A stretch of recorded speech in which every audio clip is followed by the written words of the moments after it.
Santiago Nieto, titular de la Unidad de Inteligencia Financiera, acaba de informar que ya está preparando 2 denuncias en contra de Rosario Robles. 2 que se sumarían a la que ya está vigente actualmente, aunque no reveló a detalle en qué van estas denuncias. Lo que sí sabemos es que previamente ya había informado que tenía 2 investigaciones en su contra. Uno, por emplear universidades públicas para la triangulación de recursos, y 2, la venta de un terreno en la playa. Estaremos al tanto de cuando presente estas denuncias y obviamente lo estaremos informando. Bienvenidos al Capo Explica, comenzamos.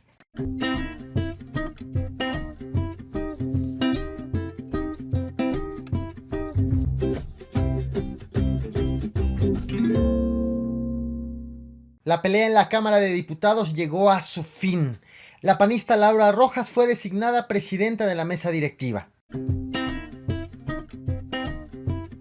Por primera vez en la historia de México, las 2 cámaras serán presididas por mujeres. En la Cámara de Senadores fue designada la morenista Mónica Fernández.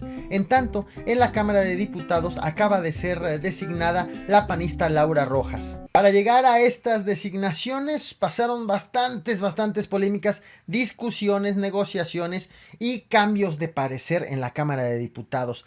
Recordemos que el acuerdo original era que a Morena le tocaba presidir la Cámara de Diputados un año y en el segundo año le tocaba al PAN. Sin embargo, Morena prefirió modificar la ley para conservar la presidencia de la mesa directiva, originalmente 3 años. Después decidió modificarlo, pero para que le toque año y medio. Y con la renuncia de Porfirio Muñoz Ledo a la intención de permanecer en el cargo, luego de varias negociaciones o intentos de negociación y de no lograr pues obtener los votos necesarios para poder modificar la ley, Porfirio Muñoz Ledo dijo: yo ya no le sigo buscando el cargo de la presidencia de la mesa directiva. Después vino el llamado de atención del presidente Andrés Manuel López Obrador, que acabó con los legisladores de Morena decidiendo pues mejor ya ni modificar la ley, ni siquiera llegar a un acuerdo para conservar la presidencia de la mesa directiva vía palabra. De tal forma que Morena cedió y dijo: está bien que le toque al PAN en este segundo año. Así llegaron a una nueva negociación, la cual inició ayer. Pero el partido de Morena de todas maneras hizo notar su mayoría, porque fijó las condiciones del perfil de la gente del PAN que iba a estar en la mesa directiva y que obviamente iba a presidir la mesa directiva. Mario Delgado ayer mostró una lista, o más que mostrarla, andaba con una lista consigo, en donde tenía escritos los nombres de los panistas que habían hablado mal, que habían insultado tanto al presidente Andrés Manuel López Obrador como al presidente todavía de la mesa directiva de la Cámara de Diputados, Porfirio Muñoz Ledo. Esa lista era de los no aceptados por Morena para que entren en la nueva mesa directiva. De tal forma que pues ese era el perfil que buscaban, el de un panista que no hubiera lanzado insultos a la gente de Morena y que tengan un perfil, según lo dijo Mario Delgado, intachable. Llegaron para tener las votaciones y lograr un acuerdo, eran necesarias las 2/3 de los votos. Morena respetó el acuerdo, ya una vez que cambió de parecer. Morena ayer y hoy respetó el acuerdo de que la presidencia le toca al PAN. Lo que sí es que hizo mostrar su mayoría para pues estar votando en contra de las propuestas del PAN si es que no le gustaban las ternas. De tal forma que pues el PAN ya había, hasta hoy, ya que se votó finalmente, el PAN había presentado una propuesta ya hace algunos días, que era cuando Morena quería conservar la presidencia de la mesa directiva, la votó en contra.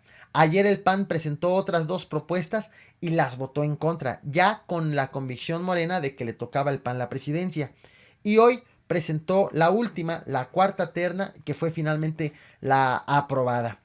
En este último día, precisamente, Porfirio Muñoz Ledo recordó que a la medianoche se les vencía el plazo para designar al próximo presidente o presidenta de la mesa directiva. Y si no lo hacían, iba a haber un vacío constitucional. En la mañana de este día, Mario Delgado manifestó vía Twitter su rechazo al panista Rodolfo Torre para que esté en la mesa directiva. Lo rechazó porque él fue secretario particular de Marco Cortés, el actual dirigente del PAN. Así que vía Twitter dijo, a él no. También manifestó su interés porque esté en la mesa directiva Marco Antonio Adame, el panista, que también ya en este ciclo que concluyó estuvo también en la mesa directiva. Dijo que quería que continuara. Al respecto, el panista dijo que aceptaba, sí y solo sí, recibía el apoyo no nada más de su partido ni de Morena, sino de los demás partidos. Además, también consultó esta decisión con Marco Cortés, el dirigente nacional del PAN, y todos estuvieron de acuerdo en que continúe. Y le preguntaron a Mario Delgado, pues, que ya comparta los nombres que no le gustaban, los nombres de los panistas que no iba a aceptar en la mesa directiva. Ya no quiso soltar más nombres de quién sí y de quién no.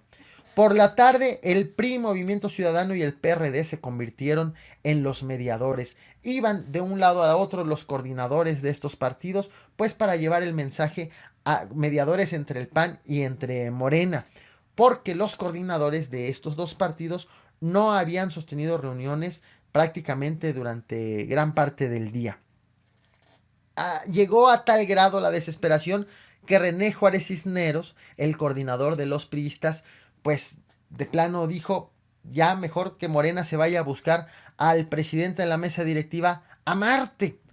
Conforme iban pasando las horas, ya Mario Delgado recibió a la panista Laura Angélica Rojas, quien se perfilaba como la candidata a la presidenta de la mesa directiva. Tuvieron una reunión en privado, acompañó Jorge Romero, quien es el vicecoordinador de los diputados del PAN. No se supo del resultado de la reunión, pero el hecho de que ya tuvieran un encuentro, pues decía mucho sobre que ya estaban empezando a haber ya se iba formando la terna final. Pero hasta entonces, ni Mario Delgado, el coordinador de los diputados de Morena, ni Romero Hicks, el coordinador de los diputados del PAN, habían sostenido una reunión. ¿Cómo estuvieron las ternas? Ya mencionaba que hubo varias ternas que fueron rechazadas al PAN, 3 previamente, y finalmente llegó la cuarta terna hoy. Estaba en efecto Laura Rojas, quien se había reunido con Mario Delgado como presidenta. Estuvo Marco Antonio Adame como el vicepresidente. Estuvo Lisbeth Mata como secretaria. Previo a la presentación de esta terna, finalmente ya se reunieron Mario Delgado y Romero Hicks para acordar la conformación, y al presentar el PAN, al dar a conocer esta terna, pues casi que estaba cantado que ya los morenistas la iban a aceptar. Fue después de un receso, citaron a continuar la sesión a las 6 de la tarde y llegó la hora de la votación. Hubo 349 votos en favor, 42 en contra y 37 abstenciones. Lograron mayoría calificada. Se aprobó la conformación de esta terna con también vicepresidentes: Dolores Padierna de Morena, Marco Adame del PAN, que era el que quería Mario Delgado que estuviera en la mesa directiva, lo colocaron como vicepresidente, y Dulce María Sauri, que repite también como vicepresidente porque también fue vicepresidente con Porfirio Muñoz Ledo al frente de la Cámara de Diputados. Una vez de esta votación y de la aprobación, la ganadora del cargo de presidenta de la mesa directiva, Laura Rojas, dijo que iba a desistir de todas las acciones de inconstitucionalidad y de todos los amparos que ella había tramitado a nombre de la bancada del PAN, a nombre o como panista en contra del gobierno actual, para poder conducir la Cámara de Diputados con imparcialidad y con institucionalidad en el cargo. Ya veremos, pero bueno, esa fue de palabra, y parte seguramente esta declaración, parte de la negociación del acuerdo al que llegó con Mario Delgado, el coordinador de los diputados de Morena, que precisamente eso era lo que buscaba en los panistas que integren la mesa directiva. que pues no fueran opositores o que no tuvieran un resentimiento abierto en contra del presidente Andrés Manuel López Obrador y Porfirio Muñoz Ledo. Como reflexión final, se le pone ya fin a la polémica. Morena finalmente terminó imponiendo la mayoría por el hecho de que, aunque cedió la presidencia, mejor dicho, cedió a su objetivo de querer modificar la ley para conservar la presidencia como de lugar, aunque cedió, hizo notar su mayoría, pues condicionando los perfiles de los panistas que iban a estar en esta mesa directiva. Además, Morena sí consiguió modificar la ley, pero con efectos a partir del 2021, no con efectos ya inmediatos, que era para conservar la presidencia ahorita, ya en este momento. Por otro lado, Porfirio Muñoz Ledo va a tener un retiro digno de la política. Recordemos que él lo ha afirmado tal cual, que es prácticamente esta legislatura, y él se retira de la política porque lo iba a hacer precisamente en medio de una serie de cuestionamientos por el querer continuar en la presidencia de la mesa directiva. Además, con este acuerdo, también complacen lo mencionado, lo pedido por el presidente Andrés Manuel López Obrador, de no modificar la ley y dejar que las cosas sucedan como la ley lo establece. También el PAN queda contento, pues porque finalmente se queda con la presidencia de la mesa directiva en la Cámara de Diputados. Todos contentos después de una serie de negociaciones, de una serie de jaloneos, de dimes y diretes, y casi que en el plazo límite. Así es como queda constituida la Cámara de Diputados. ¿Cómo ves toda esta historia y el fin de la misma? No olvides dejar tu opinión en la caja de comentarios. Muchas gracias por reventar el botón de like. Gracias por ver este video hasta el final. Y gracias a quienes ven el Caporal a cucharadas. Quienes ven el Capo Explica. Vamos con el siguiente tema.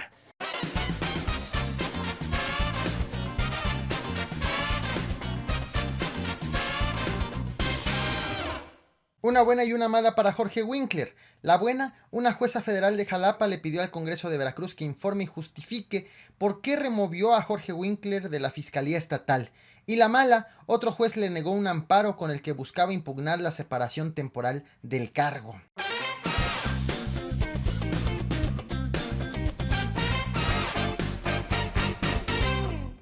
La Guardia Nacional está siendo atacada en Tamaulipas. La secretaria de Gobernación, Olga Sánchez Cordero, reveló que sostuvo una reunión privada con el gobernador de Tamaulipas, Francisco García Cabeza de Vaca, quien le alertó de un problema en su entidad. Un grupo delictivo comenzó a amenazar a gasolineros para obligarlos a que no le despachen combustible a los elementos de la Guardia Nacional. El grito de auxilio por parte del gobernador llegó el 26 de agosto cuando le envió una carta al presidente Andrés Manuel López Obrador. En esta carta señala varios puntos. La estás viendo en pantalla, le puedes poner pausa si la quieres leer de principio a fin. Pero destaco los puntos más relevantes. Asegura el gobernador de Tamaulipas que esa entidad se ha convertido en una ruta de droga, que se ha corrompido el Estado y la sociedad, que los delincuentes están reclutando a jóvenes, pero también están reclutando a migrantes, que han registrado una pelea entre los grupos por el poder y el control de la zona, que los delincuentes han diversificado sus delitos, es decir, ya no nada más se dedican al trasiego de droga, sino también a extorsiones, a secuestros, entre otras cosas. Y que también ha enfrentado su gobierno el problema de frente, sin culpar a los de atrás, sin culpar tampoco a otras esferas de gobierno, sin pretextos ni evasivas. Y aunque asegura que han logrado disminuir la violencia, han registrado casos alarmantes en los últimos meses, como por ejemplo en los municipios de Miguel Alemán y en Nuevo Laredo. Cierra la carta criticando una decisión tomada por el gobierno federal. Dice que Tamaulipas es el estado número 22 en asignación de la Guardia Nacional por cada 1000 habitantes, de tal forma que Tamaulipas se encuentra por debajo de Zacatecas, de Tabasco, de Chiapas. Incluso detalla que la Ciudad de México tiene el triple, o se le van a designar el triple de elementos de la Guardia Nacional que al estado de Tamaulipas. Por tal motivo, concluye en la carta pidiendo una audiencia al presidente de la República. La respuesta llegó para el gobernador de Tamaulipas. Olga Sánchez Cordero, la secretaria de Gobernación, lo recibió ayer, lo recibió precisamente el 4 de septiembre y le escuchó las preocupaciones del gobernador. Ahí fue cuando describió uno de los problemas que están presentando en la entidad. El cártel del noreste, esto según lo informó la secretaria de Gobernación, el cártel del noreste ha amenazado a los gasolineros con incendiar sus estaciones de servicio si se atreven a surtir, a despachar de combustible a los elementos de la Guardia Nacional, a policías locales, al ejército y a la Policía Federal. El objetivo de los delincuentes es que pues no tengan combustible para no poder trasladarse. La solución que le propuso y que planteó el gobierno estatal ante este problema, según le informó el gobernador a Olga Sánchez Cordero, fue que el mismo gobierno estatal movilice pipas con combustible, se encargue de llevar pipas principalmente a la frontera norte, en donde se han registrado estas extorsiones, estas amenazas, para poder despachar, para poder surtir a los vehículos oficiales. La secretaria de Gobernación le pidió al gobernador que presenten las denuncias correspondientes, pues para saber en contra de quién proceder. A lo que el gobernador dijo que ya fue presentada la denuncia. Esto fue lo que informó la secretaria de Gobernación, ya no detalló de acuerdos, de acciones que se vayan a realizar posterior a esta reunión que sostuvieron. Pero sí nos enteramos este 5 de septiembre a través de la Fiscalía General de la República, que emitió un comunicado hace unas horas que ya inició una carpeta de investigación precisamente por este tema. Dijo que va contra quien resulte responsable y lo van a hacer amparados bajo el artículo 178 del Código Penal Federal, que dice: quien sin causa legítima se rehúse a prestar un servicio de interés público a que la ley le obligue o desobedezca un mandato legítimo de la autoridad. Proceden precisamente contra personas que cumplan estas características. Llama un tanto la atención el hecho de que haya citado la Fiscalía precisamente este artículo, porque se puede interpretar que si un gasolinero no despacha, contra quien van a ir es contra el gasolinero y no contra la persona que lo tiene amenazado con incendiar su estación de servicio. Aún así, no adelantamos vísperas, estamos al tanto de lo que está ocurriendo en este momento, al tanto de lo que haga la Fiscalía General de la República en torno de lo que está ocurriendo en el estado de Tamaulipas, y que no nada más tendrá que quedar en ver quién está extorsionando a los gasolineros, sino en realidad en ver pues quiénes están detrás de toda esta operación, de todo este plan para intentar frenar las labores de la Guardia Nacional, de la Policía Estatal, de la Policía Federal, de las policías locales y de las Fuerzas Armadas. Estaremos al tanto. Como reflexión final, destaco el hecho de cómo los grupos delictivos tienen diferentes maneras de operar, diferentes intereses, de acuerdo con la zona geográfica y obviamente de acuerdo con los intereses del grupo delictivo del cual se trate. Tamaulipas tiene dos problemas específicos que lamentablemente han logrado combinarse.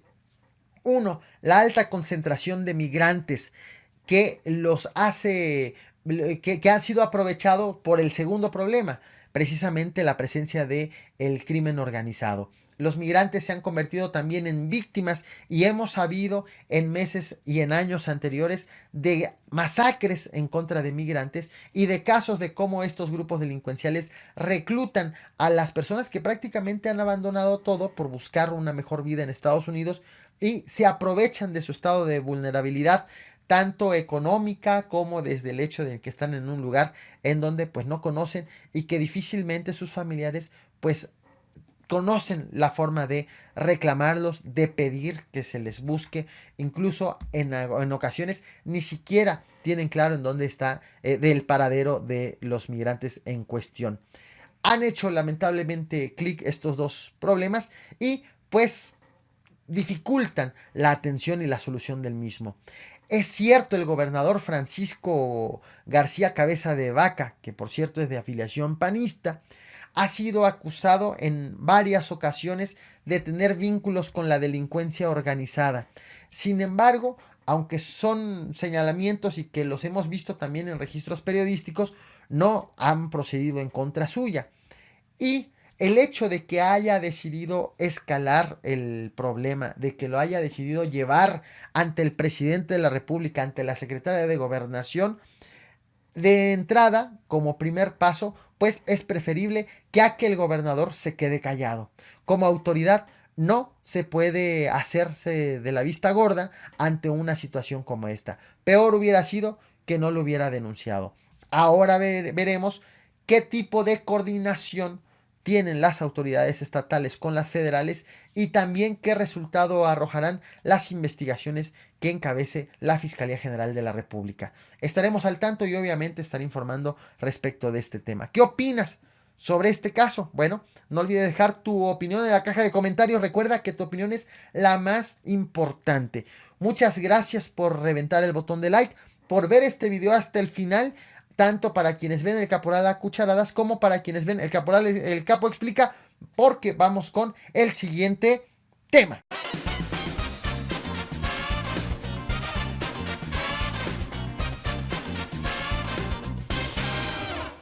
A partir de mañana, el exgobernador de Chiapas, Manuel Velasco, regresa a la actividad política. Tras pedir licencia para terminar su cargo como gobernador de septiembre a diciembre del año pasado, Manuel Velasco se tomó 9 meses de vacaciones y finalmente retomará su cargo como senador. Ahí se los dejo, por si lo extrañaban.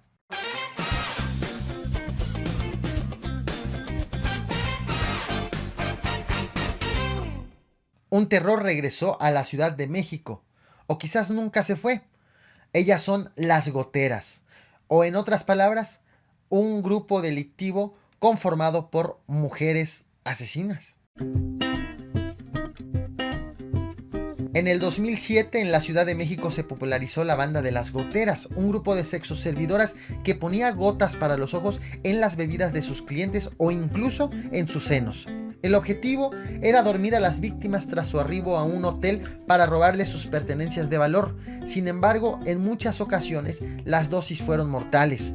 Del 2000 al 2007, la Procuraduría Capitalina sumó 23 averiguaciones previas por homicidio y 32 por robo. Parecían desaparecidas, aunque en realidad había ya registros de manera intermitente durante los últimos años de casos similares al de las goteras. Sin embargo, se han venido acumulando en los últimos meses en la Ciudad de México. Han sido identificados estos casos que se originan en bares, en antros, en fiestas particulares e incluso en medios de transporte, en donde las delincuentes aprovechan de la víctima, principalmente alguien que ya esté previamente alcoholizado, y se lo llevan a un lugar privado, sea un hotel o incluso llevárselo a algún domicilio.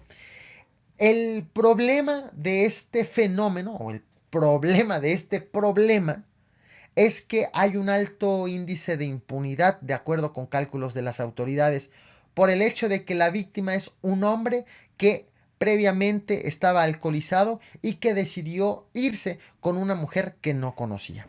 De tal forma que las víctimas, los hombres, no suelen denunciar por miedo o por vergüenza, o incluso porque reconocen que hicieron o cometieron un error al hecho de tratar con personas desconocidas. Hay algunos casos que ya hemos estado viendo en los últimos meses. Voy a enlistar los más recientes. El sábado 22 de junio, un abogado que había ido a un bar en las Lomas de Chapultepec, un lugar exclusivo, un lugar de alta plusvalía en la Ciudad de México, en la alcaldía Miguel Hidalgo, ya no es delegación. El abogado había ido a un bar y posteriormente fue encontrado muerto sin lesiones junto a una banqueta en la alcaldía Benito Juárez. Al revisar o tras revisar el cuerpo, le detectaron alcohol y gotas oftálmicas en la sangre. Otro caso, viernes 28 de junio, una semana después, 2 hombres fueron encontrados drogados en un hotel. les hicieron los estudios, exámenes en la sangre y descubrieron un alto nivel de intoxicación. Ellos corrieron con suerte, sobrevivieron, pero ya posteriormente nos enteramos que fueron drogados en un restaurante en la delegación Benito Juárez. Otro caso, el más reciente, el domingo 1 de septiembre, un abogado fue encontrado muerto en un hotel en la alcaldía también Benito Juárez. Él fue reportado como que salió de un bar a las 6 de la mañana, entró a un hotel, la mujer salió del hotel aproximadamente 9:30 de la mañana y cuando la persona que hacía el aseo en la habitación quiso entrar, pues se encontró con el cadáver. Vieron que a la víctima le habían robado la cartera, el reloj, entre otros artículos de valor. Le han hecho los exámenes toxicológicos para determinar si tiene algo en la sangre, información que las autoridades todavía no han compartido. De acuerdo con el Consejo Ciudadano para la Seguridad y Justicia de la Ciudad de México, en lo que va del 2019 han registrado 5 casos que cumplen con las mismas características, el mismo modus operandi de las llamadas goteras. De tal forma que tanto autoridades como el Consejo Ciudadano han emitido una serie de recomendaciones para evitar ser víctimas de esta banda, que por cierto tampoco ha sido identificada actualmente. Los casos que hemos tenido más recientes, si operan como banda o si operan en solitario, aunque en la década pasada sí fueron desarticuladas bandas de mujeres dedicadas precisamente a este tipo de ilícitos. Las recomendaciones que han hecho a los ciudadanos es no aceptar ni alimentos ni bebidas de desconocidos, mantener los alimentos y las bebidas siempre a la vista, cerciorarse de dónde vienen desde el momento en que se los traen y también mantener constante contacto con alguna persona para estar reportando en dónde se encuentran. De acuerdo con también estudios de autoridades, la incidencia de este tipo de delitos aumenta entre jueves y el sábado, siempre en la noche o principalmente durante las noches. Como reflexión final destaco precisamente lo polémico y lo delicado de este tema y lo difícil por el alto nivel de impunidad. Es una situación alarmante, es una situación lamentable que pues no nos queda más que compartir estos tips, porque lo cierto es que el riesgo es bastante alto en la Ciudad de México.